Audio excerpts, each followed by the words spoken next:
Bibiche de Kinshasa, en fait, est la version du roman qui a été adapté, Samantha à Kinshasa. C'est la version du Canada. Pourquoi Bibiche de Kinshasa? C'est parce que je suis sur scène déjà. En tant qu'auteur, je me retrouve sur scène. Et puis, en fait, l'idée, c'était vraiment de faire parler Bibiche sur la ville. On explique aux policiers que le monsieur est un voleur, mais les policiers n'entendent pas. Identité, s'il vous plaît, tout le monde. Mokonzi, on est tous des Congolais, sauf lui, c'est un voleur. Et il est aussi fils du pays, non? Dis, laissez-nous faire notre travail, hein. En fait, Mokonzi, c'est un Rwandais. Oui, atteste tout le monde en cœur. Mais non, c'est Papa Kamanda qui n'est pas d'accord. Ce monsieur est un voleur. Oui, je suis un voleur. Un grand voleur.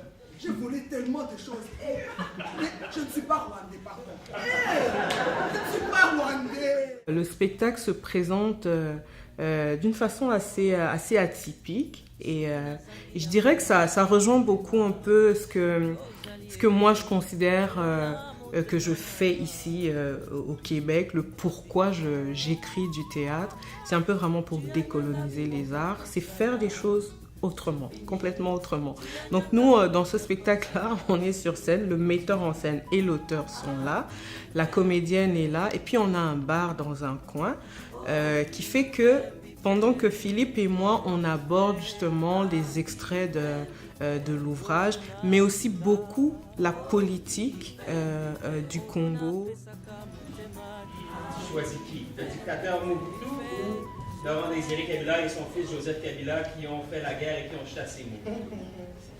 Ni l'un ni l'autre. Ah ben, il faut que tu choisisses. Mais tu ne peux pas choisir entre la peste et le choléra. Donc on parle beaucoup de l'actualité. Et pour que cette actualité-là ne soit pas trop poignant ou peut-être donne aux gens envie juste de se lever et de partir, on cuisine. Et c'est le conflit le plus meurtrier depuis la Deuxième Guerre mondiale. On parle de 3 à 6 millions de morts. Ce conflit-là commence au milieu des années 90 et dure encore maintenant. Ça a commencé avec le génocide rwandais. C'est vraiment parce que, enfin voilà. C'est comme si le génocide rwandais, nous on pense qu'il est terminé, mais il n'est jamais terminé. Non, parce qu'il est devenu un génocide congolais. On n'en parle juste pas parce qu'on est tellement nombreux, on est 60 millions. S'il y en a 6 millions qui meurent, c'est pas grave. Ça se voit pas. C'est pas visible. Moi, j'ai eu envie de parler des personnes debout, vivantes. Souvent, quand on parle du Congo, c'est en termes de morts, c'est en termes de chiffres. C'est des gens qui sont dans une fosse commune. Puis moi, j'ai eu juste envie de célébrer les vivants. Vraiment de leur rendre hommage parce qu'ils sont debout chaque jour.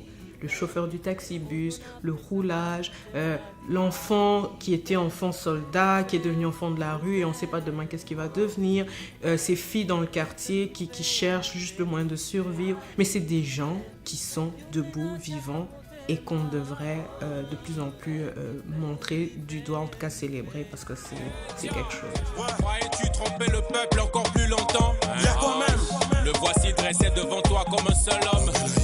Tiamato Yoga. Hey. On est fatigué quoi. La réalité du Congo, elle est obscure, elle est noire. Et moi, déjà en écrivant, je pense que peut-être que je l'ai hérité de mon père, cette espèce d'humour-là. Mais on est aussi comme ça, en fait, les Congolais, en tout cas ceux qui sont restés là-bas et qui ont gardé ça, c'est qu'on rit beaucoup de nous-mêmes. On a ça, on a une autodérision assez incroyable. Et c'est quelque chose qu'on a développé pour justement pouvoir survivre. Congo nde mboka ngo mokengeli koi mboka ngo mokengeli léopard.